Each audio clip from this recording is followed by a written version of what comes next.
Bonjour à tous, vous qui nous rejoignez et vous qui nous êtes fidèles depuis 6 heures ce matin. On va commencer le second temps de parole et on va ouvrir une page culture. On va parler du festival Dzianzé qui se déroule ce week-end à Mayotte avec son créateur Dio et aussi avec l'organisatrice Audrey Pérédieu. Bonjour madame, bonjour monsieur. Bonjour. Bonjour. Merci d'avoir accepté notre invitation et d'être sur le plateau ce matin. Dio, c'est vous qui êtes le créateur du festival Dzianzé. Alors c'est quoi ce festival? Dzianzé Yachtuva, parce que Dzianzé, il y en a deux ici à Mayotte et aux Comores.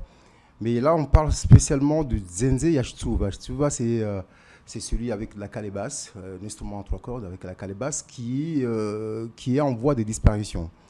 J'ai eu la chance de l'hériter par la seule personne qui l'obtenait ici, qui en jouait et qui en fabriquait. Et voyant la disparition de cet instrument-là petit à petit, moi je me suis dit que ça serait peut-être bien de créer des événements autour de cet instrument pour faire en sorte qu'il ne disparaisse pas. Donc ce festival est né déjà à partir de là, et puis je me suis dit c'est aussi l'occasion peut-être de fédérer les artistes mahorais entre eux.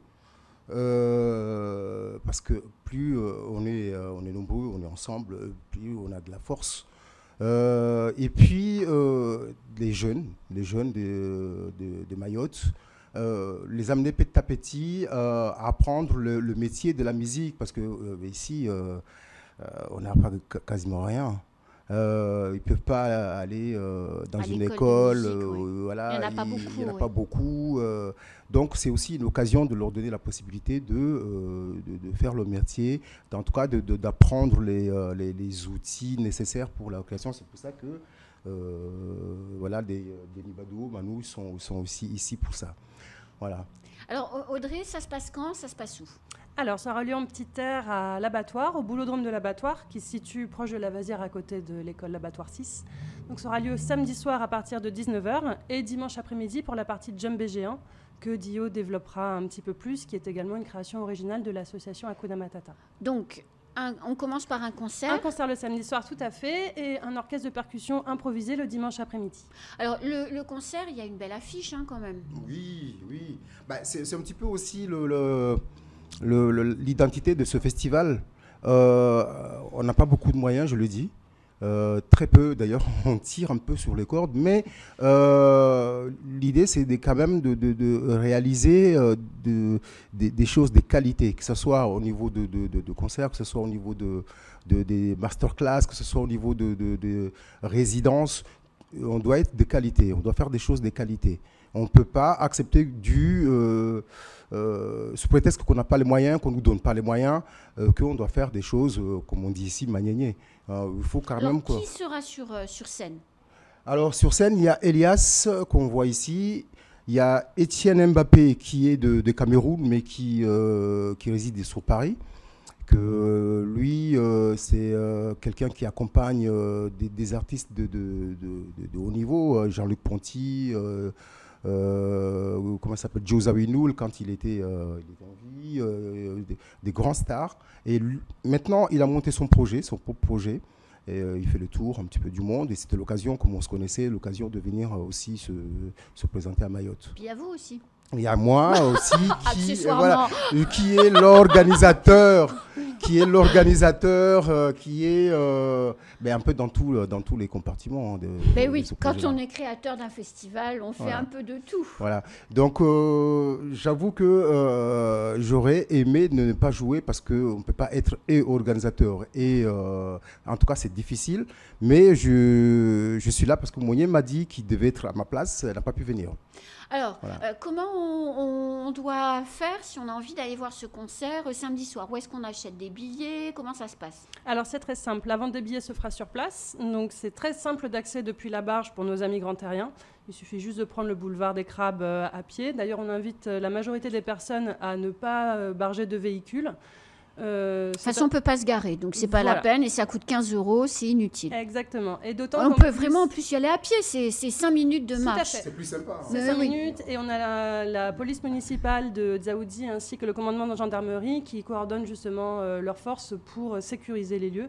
voilà, pour que les personnes puissent venir tranquillement à pied. C'est pas le lieu le plus insécure de Mayotte. Non, mais nous avons pris toutes nos précautions pour que ça se passe. Vous faites bien de le préciser. Voilà. Par les temps qui courent, c'est utile. C'est ça. Donc la billetterie sera sur place. On a une billetterie à 10 €, 5 € tarif réduit pour les jeunes. Et on aura également de la restauration, donc avec des jus maison, également plats traditionnels qui seront à déguster sur place.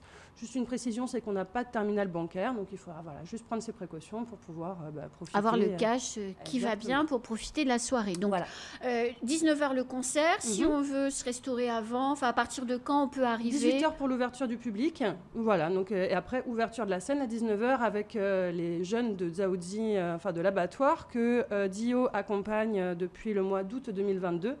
Qui vont se produire sur scène. Qui vont se produire sur scène, qui vont ouvrir le concert et qui sont donc avec également... La première partie. Exactement.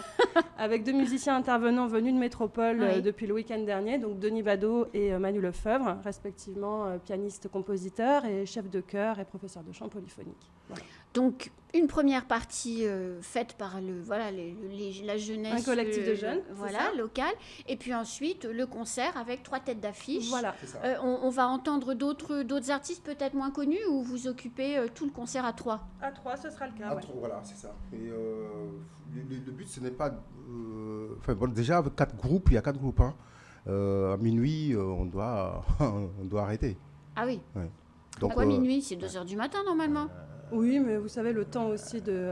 de traîner un peu. Il sera 2h. Exactement, voilà.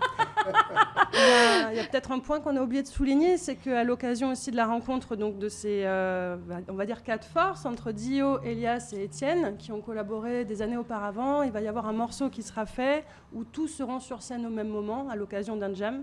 Peut-être en parler plus, Dio. C'est ça. En fait, l'idée, c'est les artistes qu'on invite, on leur demande sur une chanson de partir sur une création. Autour des cordes, tout ce qui est cordes. Puisque c'est le thème. C'est le thème du festival. Donc là, les artistes, Étienne Mbappé, Elias, Dio et peut-être Denis Badaud, on se retrouve tous sur ce morceau-là. Alors, ça, c'est samedi soir. Tout à fait. Il y a une deuxième étape à ce festival, c'est dimanche. Dimanche, le djembé géant. On appelle ça le djembé géant. Donc, l'idée, c'est le djembé géant, c'était d'inviter tout Mayotte qui possède une percussion, c'est que de la percussion, de venir...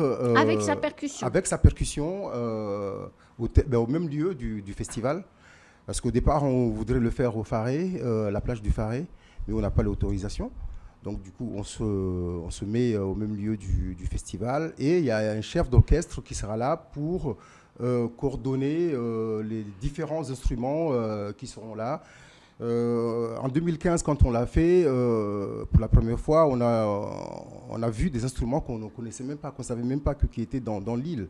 Donc c'était l'occasion aussi de ces gens-là de venir sortir leur instrument et tester face à un chef d'orchestre qui leur donne quelques motifs. Et puis à la fin, tout le monde se retrouve pour la fête, quoi. Alors, ça se passe à quelle heure, pareil? Où, quand, comment? Toujours au Boulodrome, on occupe toujours les lieux, donc avec un petit peu de restauration sur place aussi, à partir de 15h jusqu'à 18h. Et là, c'est entrée libre à tout public, donc percussionniste, amateur, professionnel, peu importe, et bien entendu, famille, simple spectateur, voilà. On vient avec son instrument, exactement. Et après, on se laisse porter par ce qui est en train de se passer. Et alors, vous dites, on invite tout Mayotte, nous sommes à peu près 400 000, ça peut vite être un problème. On sait très bien qu'il n'y a pas 400 000 habitants qui vont venir, des habitants de Mayotte qui vont venir. Mais en tout cas, c'est l'idée. Si quelqu'un attend le message là qu'il a envie de venir, on ne va pas l'empêcher de venir.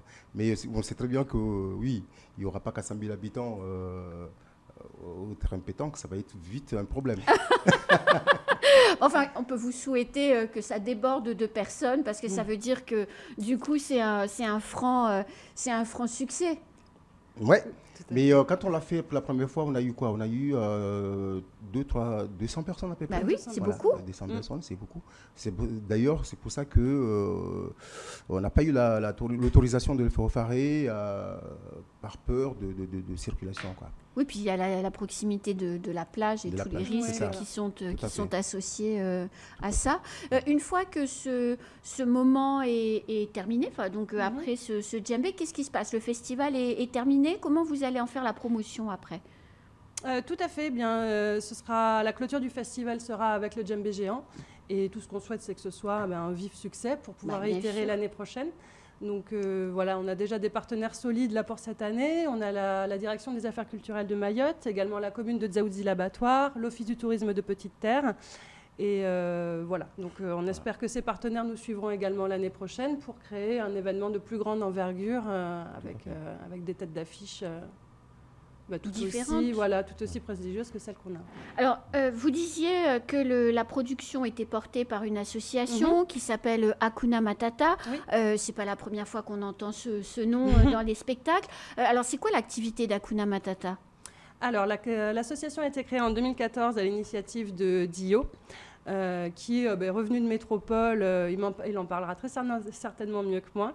Revenu de Métropole a souhaité créer cette association justement pour fédérer autour de la musique traditionnelle et des instruments traditionnels, fédérer des artistes, qu'ils soient métropolitains, mahorais, mais également amener les jeunes à la pratique de la musique. Donc l'activité principale de l'association, c'est surtout, là, depuis que Dio est revenu de sa formation en métropole en 2020, c'est accompagner des jeunes, justement, mais à faire aboutir leur création qu'ils font dans leur petit coin, dans leur chambre, entre la rédaction de texte ou la création de compositions. Dio, dans le cadre d'ateliers créatifs, les guide justement à faire des productions plus... Voilà. Donc Hakuna Matata, ça pousse des bébés artistes à se lancer, en gros. En gros, c'est ça. C'est de donner en tout cas la possibilité de réaliser le rêve. Tout ça, donc, je me répète, mais quand on veut être artiste à Mayotte, c'est compliqué. Et si vous avez personne qui vous tend la main, on finit par se décourager. Et c'est ce qui se passe un peu à Mayotte. La plupart des artistes ici vont travailler, je ne sais pas, au champ ou ailleurs. Et le soir, quand ils veulent répéter, il n'y a pas de lieu. Alors justement, il y a beaucoup de jeunes artistes qui ont du talent, qui mettent leurs œuvres en diffusion sur YouTube et qui souffrent, en tout cas ils le disent, d'un manque de lieux, de scènes à Mayotte pour pouvoir présenter leurs œuvres au public. Est-ce que c'est quelque chose, vous coordonnez, donc vous êtes un peu au-dessus de la mêlée, est-ce que c'est quelque chose qui tend à évoluer ou c'est toujours la même chose en fait? J'ai le sentiment que ça reste toujours la même chose. Il y a quelques initiatives des personnes qui tentent de créer des lieux, mais ça reste encore assez faible.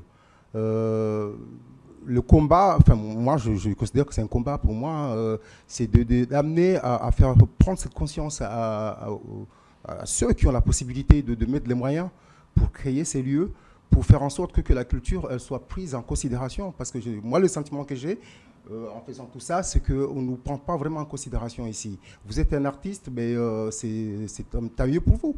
Mais on vous donne pas la possibilité, en tout cas, de voir votre métier. Produire vos œuvres, en fait. Vos œuvres, et puis voilà, il y a un avenir. Vous pouvez un avenir vivre de la musique. Alors, il y a l'association des arts confondus qui se bat pour que les choses évoluent à Mayotte, mais on n'est pas assez nombreux pour ça. Il faut qu'il y ait de plus en plus de gens qui ont la possibilité, qui ont la conscience que l'art est important et, dans une société et qu'on ne peut pas, comme ici à Mayotte, considérer que c'est un sous-métier, faut d'abord aller travailler et puis si tu as le temps, faire la musique. Non, on a besoin du temps, on a besoin de créer, on a besoin de produire et puis on a besoin de vivre. Alors il y a certains artistes mahorais, je pense à Roubani qui vient de sortir son nouveau titre, qui lui dit que pour faire évoluer les choses, il y aurait besoin d'une supralocomotive mahoraise, un super chanteur qui ait beaucoup de succès et que ça ferait beaucoup évoluer les choses. Je pense à ça aussi, mais je pense surtout quand je dis de la communauté, c'est-à-dire qu'un artiste tout seul, il peut réussir, mais c'est pas évident. c'est quand on est tous ensemble qu'on On porte, pousse les mêmes sujets. voilà, et qu'il y aura plus de chances de sortir certains artistes de ce ghetto. Parce que moi, à Mayotte, je considère qu'on est dans un ghetto artistique ici. Et pourtant, il y a de très Il y a jolies du chansons talent. produites. Il y a du talent, il y a ouais. énormément de talent, mais comment on fait maintenant pour faire émerger, pour faire sortir ces talents-là? C'est toute la difficulté. Et c'est tout aussi l'importance de ce projet qui est soutenu par Kuna Matata, créé par moi, en disant on ne va pas se laisser comme ça faire, on va faire en sorte On pousse, voilà, on pousse devant. En tout cas, merci et bravo. Nous, on sera sur place, hein, puisque effectivement, le festival Nzanzé est en partenariat avec Kwezi. Donc, bon courage pour ce week-end et on espère que ce sera une super fête. Ça sera une super fête. Ce sera une super fête. Merci Anne-Constance. Et venez nombreux, n'hésitez pas, parce qu'on a tout fait pour que vous soyez bien reçus. Voilà, donc une bonne programmation, la sécurité, elle est là. Il fera beau. Voilà, il fera beau. N'hésitez pas à venir. Des plats traditionnels, un peu d'air. Voilà, tout à fait. Tout ira bien. Carrément. Exactement. Voilà. La bonne formule. Et en plus, on peut venir. Non, mais ça, c'est quand même très important. On peut venir de Grande Terre à pied. C'est ça. Et du coup, ça ne fait que 75 voilà, centimes. On le conseille de garer sa voiture en Grande Terre et puis prendre la bâche à pied. C'est beaucoup plus simple. Tout à fait. Merci beaucoup. Merci à vous. C'est la fin de ce temps de parole. Tout de suite à la suite de nos programmes.